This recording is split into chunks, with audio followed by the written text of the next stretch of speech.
Ya, Assalamualaikum warahmatullahi wabarakatuh. Kita kembali mencari berita-berita di Amerika ya. Dan untuk malam ini sekitar setengah 12 di Jakarta. Di Amerika itu bervariasi ya, antara setengah 12 siang hari Rabu sampai jam 1 lah. Atau sorry, jam 12 gitu ya. Jadi setengah 12 sampai jam 12 siang hari Rabu di Amerika. Nah, kalau kita lihat berita di CNN ini yang menjadi headline news ya. Israeli troops and tanks raid Gaza largest hospital. Jadi tentara Israel dan tank-tanknya menembaki ya atau juga memasuki rumah sakit yang paling besar di Gaza ya. Itu selalu itu. Ya, Israel claim Hamas command center is under facility. Jadi ya, klaimnya Israel bahwa Hamas fasilitas ya ada di dalam rumah sakit terbesar itu. Tapi klaim itu ditolak ya. Nah, ini tinggal perang urat saraf aja berikutnya. Nah, kembali lagi kalau kita lihat ini antara Biden Amerika dan Xi Jinping China. Jadi China berharap ada pertemuan yang menghasilkan berikutnya yang pada meeting ini nih. Ya. Jadi China akan mengontrol semua seluruh dunia tentang polusi udara ya.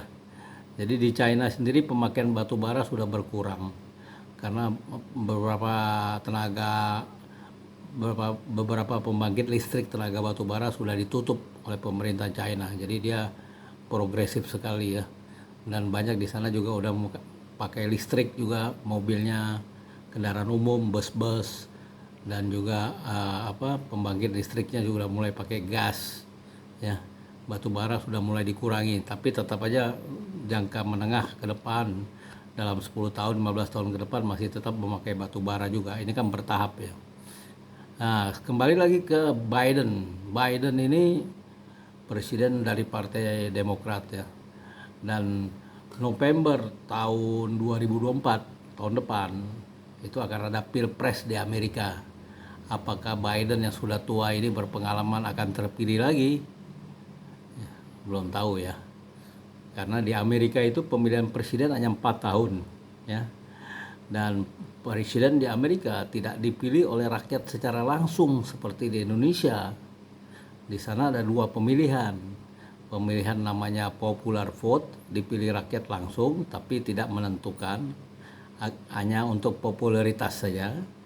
Ya, tidak menentukan hasilnya, tidak menjadikan seseorang capres menjadi presiden. Itu pemilihan langsung di Amerika, hanya popularity aja. Nah, berikutnya yang kedua yang menentukan ya. Jadi sekelompok orang di negara bagian yang sudah disetting ya sebulan sebelum udah diseleksi ya. Sebulan sebelum Pilpres di Amerika, orang-orang ini udah siap diseleksi semua. Jadi udah ada nama-nama. Katakan di California ada 10 wakil dari rakyat California untuk memilih presiden. Ya. Jadi presiden di Amerika tidak dipilih secara langsung seperti di Indonesia. Ya. Yang memilih ini adalah wakil perwakilan. Ya. Perwakilan California katakan ada 30 orang lah gitu wakilnya. Itu udah ditentukan oleh undang-undang dari zaman kuno lah gitu ya.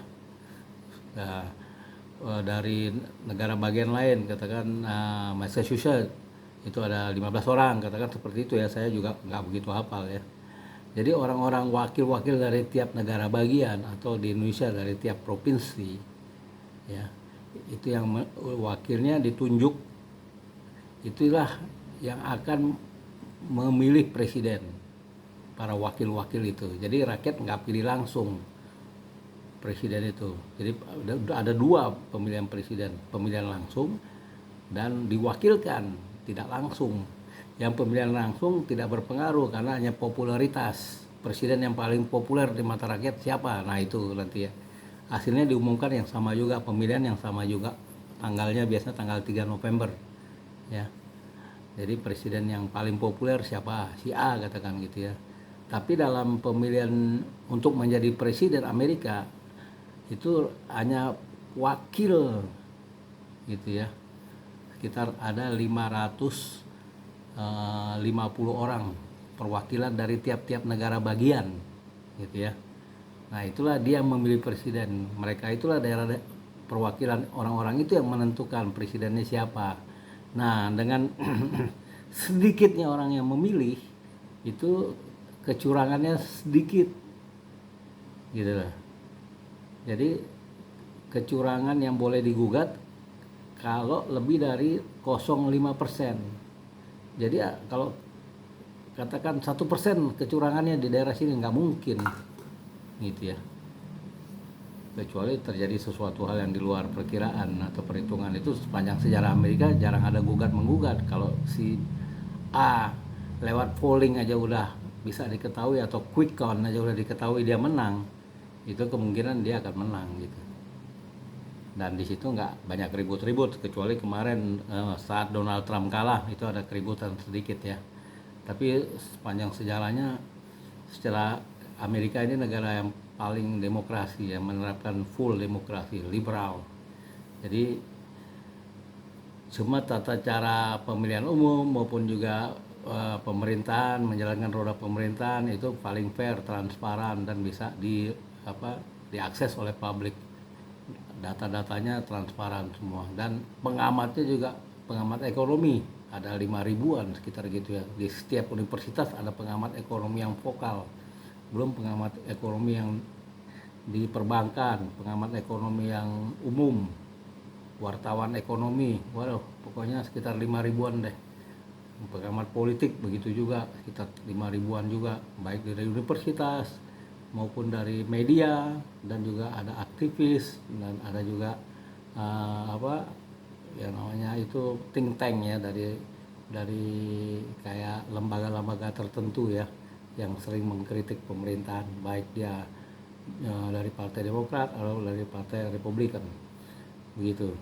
Jadi di Amerika sendiri ini Biden ini kekuasaannya akan berakhir tanggal 3 November kecuali dia mencalonkan kembali. Tapi mengingat usianya sudah tua mungkin sulit ya, dan jalannya aja udah sulit ya gitu. Jadi kalau mengadakan perjanjian dengan Biden percuma gitu ya.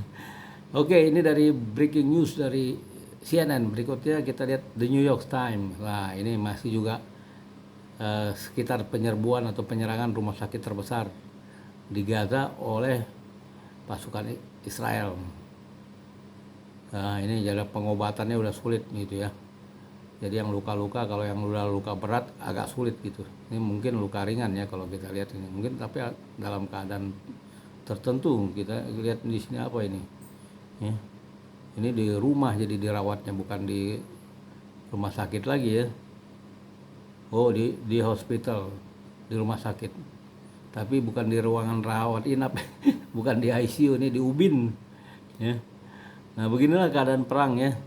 Jadi kita jangan panas-panasin si A atau si B, kasih komentar si A atau si B, nanti Indonesia jadi ikut ribut ya. Jangan, saya sih ngerti semua itu mengenai Palestina, tapi saya nggak mau komentarin ya. Jadi pikiran masing-masing aja, persepsinya bagaimana deh gitu. Oke, berikutnya USA Today. Nah, masih juga sekitar Gaza Hospital ya. Gitu. Jadi ini hampir setiap setahun atau 2 tahun sekali terjadi perang di sini ya.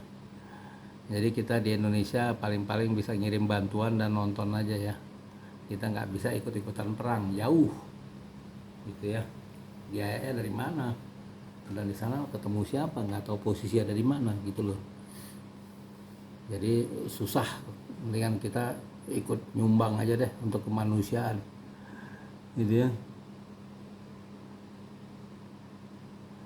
Saya nggak mau komentar, nggak mau podcast masalah perang Hamas dan Israel, nggak mau ya. Itu pokoknya masalah politik saya nggak mau deh.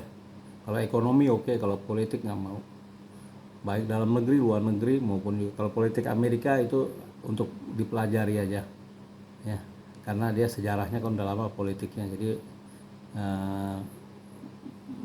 pemirsa atau teman-teman perlu belajar juga sejarah Amerika, politik Amerika. Tapi bahasa Inggrisnya harus dapat 100 plus ya. Kalau saya dulu belajar bahasa Inggrisnya dari kecil dan sekolah kerjanya di perusahaan asing terus. Jadi banyak ngerti bahasa Inggris lah dikit-dikit. Ya, jadi 3 koran di Amerika masih membahas mengenai Israel ya. Penyerbuan Israel ke Gaza Hospital yang paling besar. Begitu. Jadi kita nggak bahas detailnya di situ. Biar aja kasih orang-orang pinter aja deh, saya bodoh di situ. Oke, mudah-mudahan bermanfaat ini berita di Amerika untuk hari Rabu ini. CNN, New York, USA Today, semua beritanya tentang penyerbuan Israel ke rumah sakit terbesar di Gaza. Itu wabillahi taufik wal hidayah. Wassalamualaikum warahmatullahi wabarakatuh.